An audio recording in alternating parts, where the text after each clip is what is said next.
Up first, we'll have Governor David Ige, followed by Superintendent Dr. Christina Kishimoto, HSTA President Corey Rosenlee, Kamehameha School CEO Jack Wong, and then Board of Education Chairperson Catherine Payne. Governor Ige.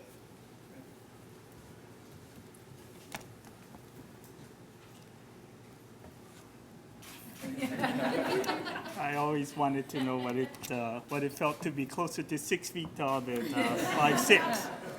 Anyway, thank you so much for joining me and the rest of the team here this morning at Central Middle School today. I've always believed that public education is the foundation of our communities all across the state. And this press conference really is about an exciting and bold initiative to really move public education forward here in the state of Hawaii. For all the time that I've been involved in public service, a shortage of teachers have existed. I go back to my notes from when I first started. The first time I chaired the Education Committee in the State House of Representatives, we had a teacher shortage. And for all of my years in public service, we've had a teacher shortage. Certainly that has been a priority of mine in terms of addressing. I do believe that our students deserve better. They deserve a qualified teacher in every single classroom. I'm excited about the department's proposal to increase compensation for teachers in those areas that we've had a tough time filling. We are starting at the top. This is the first step of a comprehensive program that we are looking at to end the teacher shortage. And we are starting with those positions that have been the toughest to staff all across the state. I'm excited about this proposal because it is bold action. I've heard from many in my town meetings across the state about why aren't you doing something for our students? Why aren't you taking action to make sure that we have a qualified teacher in every single classroom all across the state? So this phase one addresses the most critical areas of that have experienced the longest vacancies, have the most difficulty in staffing. It begins with special needs teachers, our teachers for the students with special needs. We are definitely looking at those hard-to-staff areas that we have chronically been unable to get the qualified teachers that we need. And then Hawaiian language immersion teachers. We've seen an explosion of interest in learning in Olelo, Hawaii. And certainly that's resulted in a significant shortage of teachers in that area. And I'm excited with this proposal that will be presented to the board, and the Board of Education will be taking it up at the next meeting. And so I'm honored and privileged to introduce Dr. Christina Kishimoto, Superintendent of Schools.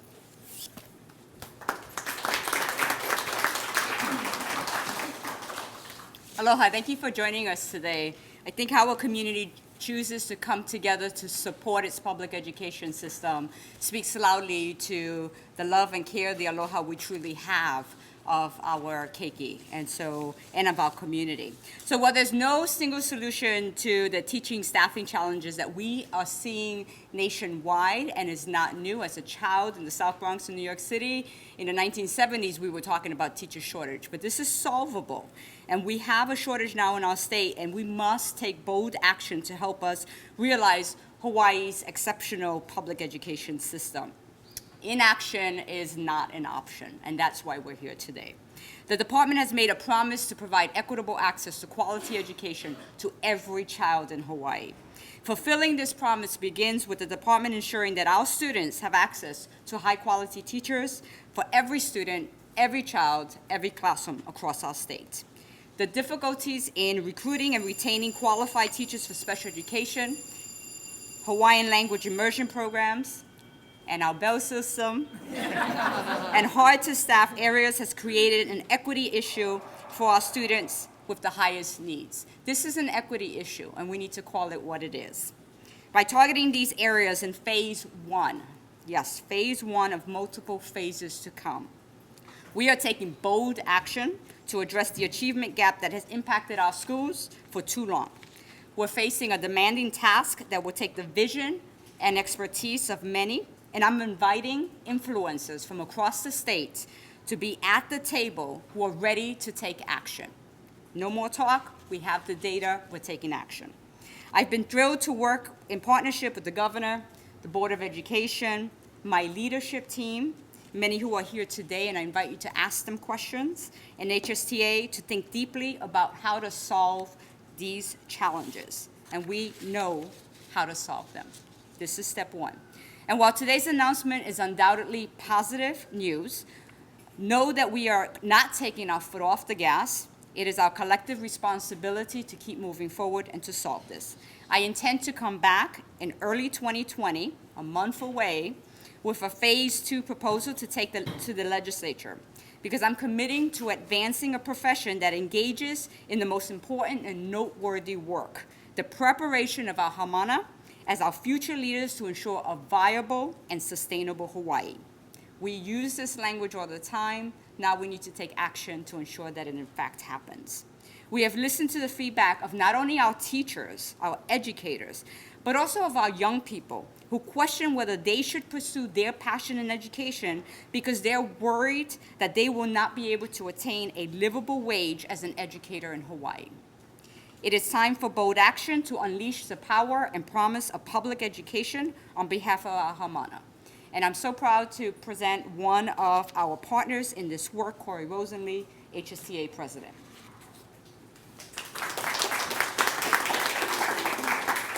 Oh yeah, we stand a bit too tall. Okay. Okay.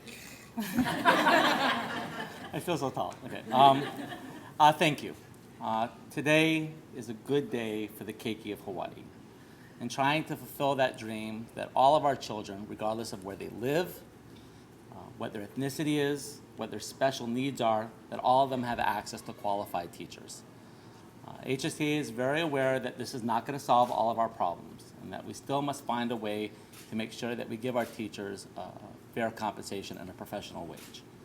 I personally want to thank Governor Ige. We could have not done this without his leadership. I want to thank Superintendent Kishimoto, Chair Payne. I know this has taken a lot of work to get to this part, and we're very appreciative of the work you've done. This plan, above everything, is about equity. Every single day in Hawaii, we have too many children that go to school and do not have access to qualified teachers.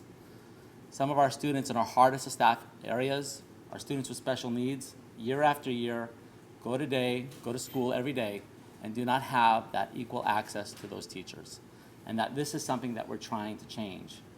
What we're doing by doing this is trying to encourage our teachers, our most veteran teachers, to go into these areas where we have the hardest time to staff.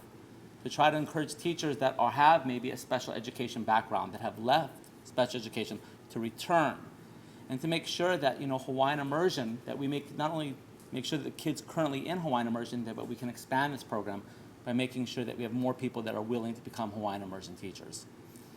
But this is also about leading the nation. It's a very good fact that when you adjust for cost of living, teachers in Hawaii have the lowest pay in the nation. But hopefully after the board votes on Thursday to support this, we will actually lead the nation in 3 areas. We will have the highest national board certification bonus in the entire country. We will have the highest special education differential in the entire country. And we will have the highest hardest staff differential in the entire country. It's good not always to be trailing the nation, but to lead the nation. Now, this is just a first step. I know many of my teachers have asked, what are we going to do for other areas to make sure that we retain teachers across the state? And as the superintendent announced, this is only phase one. We're coming back in January with phase two to deal with the many other issues that we need to make sure that we end the chronic teacher shortage crisis in Hawaii, and to make sure that we give all of our keiki the schools they deserve. Okay, and I'm going to introduce Jack Wong, from Kamehameha Schools.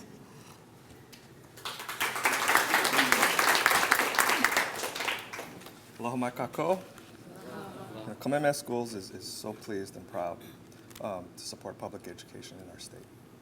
We know in public education as well as private education, nothing more important than our teachers.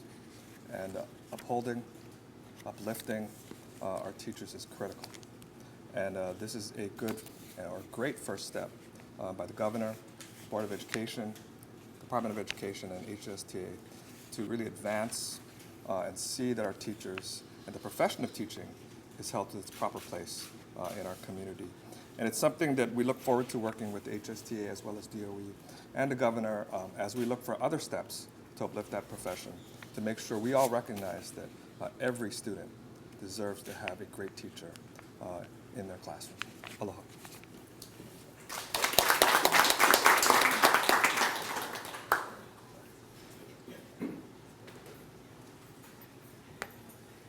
I'm going to be 6 feet tall, too. Thank you. As a lifelong educator, I've experienced the evolution of public education and realized we've reached a tipping point. I started in the early 1970s as a teacher in Nanakuli, and some of the same issues we're talking about today, we were talking about them then, and we really, really have to make a hard move forward to accomplish the problems that have been so long-standing. In addition to facing a teacher shortage that mirrors what is happening nationally, we are also an island state with unique hard-to-staff rural areas and a lingering achievement gap with our special education students. We must take positive action now to get qualified educators who are trained to support our students with the highest needs, from Molokai to our Hawaiian immersion students on the Waianae Coast. These are students that have languished for years without the teachers who are qualified to teach them. Throughout the year, the board combs through data, analyzes the data, and closely monitors staffing levels. And we know that the teacher is the most important variable that affects student achievement.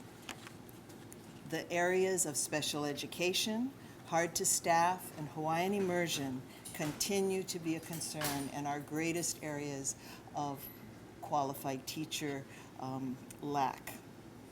These challenges require strong policy direction to shift the trajectory of the Department of Education.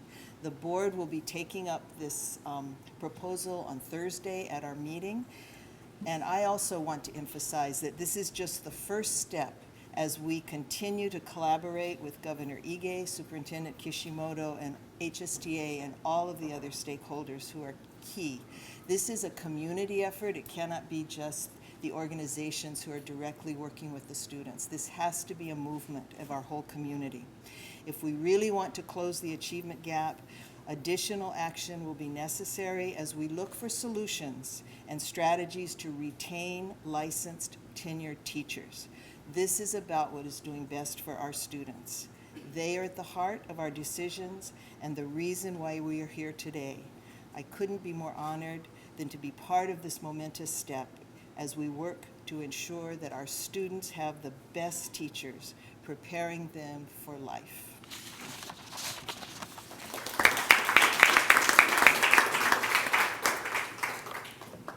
This is good. Mahalo, Chair Payne. I'm going to have our speakers move to this side so we can call a few additional people up for a Q&A session. Assistant Superintendent for the Department's Office of Talent Management, Cindy Covell. Complex Area Superintendent for Hana, Lahaina Luna, Lanai, and Molokai, Lindsay Ball. Complex Area Superintendent for Baldwin, Kekaulike, Maui, Kathleen Domino. Complex Area Superintendent for Hilo, Waiakea, Esther Kanehailua. Complex Area Superintendent for Kapa'a, Kauai, and Waimea, Bill Arakaki. Complex Area Superintendent for Campbell, Kapolei, Sean Tajima. Complex Area Superintendent for Farrington, Kaiser, Kalani, Rochelle Mahoy. And Complex Area Superintendent for Pearl City, Waipahu, Keith Hui. And at this point, we welcome questions. Superintendent, hi. People now. How is this proposal actually going to be funded? You mentioned you want it to take effect in January, so that's half of this fiscal year. Can you talk about the funding mechanism for the rest of this fiscal year and beyond? So one of the important reasons to begin this in January and not wait until the new fiscal year is because we have a period called transfer period that begins at the end of February. That's when teachers can decide if they want to ask to transfer to another school.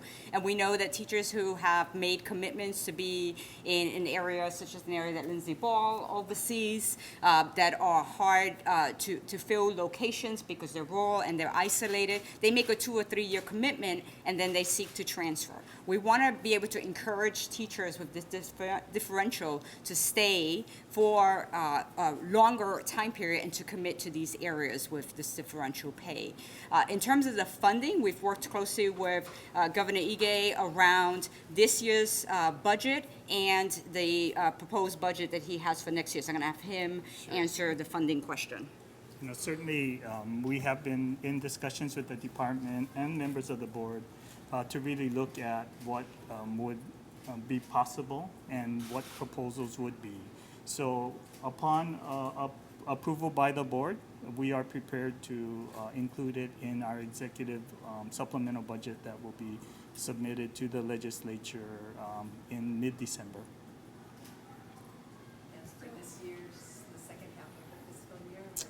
Certainly, as you know, the supplemental budget covers both years of the biennium. So we'd be making proposals that would adjust the funding for the department in the current fiscal year, as well as proposing an increase in the supplemental year as well. So does that mean the funding is guaranteed for the second half of 2020 fiscal? No, certainly it would be presented to the legislature and it would have to be approved by the legislature. But not new money for this fiscal year, you would reallocate, you're proposing to reallocate? Certainly, we are working with the legislature and would hope that they would support the proposal in the current fiscal year. But we have prepared it and it's included in our financial plan, so there wouldn't be extreme difficulty in embracing that. But it obviously needs to be appropriated. When would that happen? When would be as soon as that would happen? As part of, so I'll be submitting it as part of the supplemental budget that we are announcing in the middle of December and will be presented to the legislature for action. And typically, they don't approve funding measures till the end of this session. Certainly, you know, so obviously there are lots of mechanics that would be required to happen as we proceed forward. The board, in informal conversations and the department are very clear that they don't want to be robbing Peter to pay Paul. Obviously, all of the programs in the department are important. This is really targeted at teacher shortage in the most critical areas, and certainly will be making that case upon board action with the legislature. You mentioned that it's about equity, and it is equity for our kids to make sure everybody has access. Are you concerned at all about teachers that are not in special ed or hard to staff or Hawaiian immersion who might think, how come they're getting an extra 10 grand or 8 grand? You know, certainly that's something that we've had conversations with the teachers union as well as the department, as both the superintendent and Corey had mentioned that this is the first phase of a multi-phase. You know, we are looking at what is required to end the teacher shortage here in the islands, and we felt that this is the first step. We believe that this represents the highest priority areas that we should be working hard to fill first. Obviously, there'll be subsequent action that will be required to really comprehensively address the teacher shortage. So I'd like to just add to that because I think one of the ways in which we can guarantee that we continue to have the same conversation with no resolution for the next 10 years is to say that we need to solve all issues at one time. And so this is about our most critical need areas. We know we have an achievement gap in special education that have to be solved. We know that we have areas that are isolated areas that have been difficult to staff, and we've had committed staff who have gone and taught for several years there but couldn't sustain that without having appropriate differential to pay for that drive to Kau, which is quite significant. It's a time time commitment for teachers, but it's also them having to pay for gasoline and making sure that we're not dipping into their current salary, and then it becomes an equity issue in terms of pay for teachers as well. And I don't know if Lindsay would like to say something from his perspective, but they've been very, I think, creative in the HANA area around ensuring access. Yeah, morning. As you've heard, the common theme is providing equitable access to quality education. And I do work with a lot of our remote and rural schools. It's been hard to attract teachers there. Dr. Kishimoto said, well, they stay 2 years and they transfer. Well, in most of my schools, that's not even the case. They don't come there at all, so we have substitute teachers. So if we keep doing the same thing the same way and offer the same incentive pay, it's just not attracting teachers. It's not attracting applicants. We don't have people to interview. So we need to do something different. This will allow us to make that step to try to provide, again, that equitable access to quality education in the state, but also in our isolated areas. And with the immersion program and the incentive there as well, we know we could grow the immersion programs even in the schools that I have and I work with if we had teachers to interview. We just simply don't even have people to interview. So I hope this is a great step forward that allows us to have candidates to interview and attract them, even if for 2 years. I'd be happy if we had qualified teachers for 2 years coming in and applying for our positions.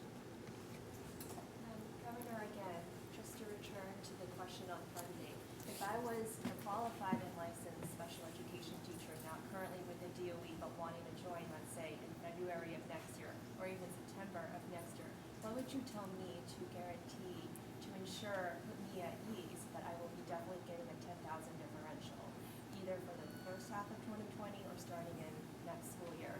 Can you please explain it to me? You know, certainly there is a process that we will go through, and the question was, do we wait for a full year before we take action, which would mean that there would be no impact until 2021. And I think collectively, talking with the superintendent and members of the board, we felt compelled to take action now. Is there a risk? Absolutely. I am certainly engaged and will be before the legislature with the budget to express my feelings about why it's important. And certainly, I know superintendent is committed, and we have had conversations with the teachers' unions and others about the decision about trying to do something now for the next school year, or putting off another year, or another year, or another year.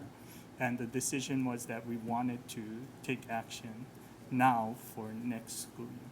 And then the DOE's own estimate, it's going to be about $14.5 million for the rest of 2020.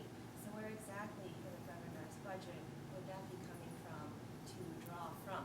Well, certainly it's part of the supplemental budget. So as you know, we are looking at revenues and expenses and prioritizing all of the needs of all of state government. So it clearly would have to be one of my priorities in order for me to get it into the budget. And obviously it competes with all the other requests for additional funds all across state government. What's the best case scenario if you're already a special ed teacher or Hawaiian immersion teacher, and let's say the process goes through, the legislature approves it, and you're a current teacher in those hard-to-fill areas? What's the best case scenario when that teacher could actually get more money?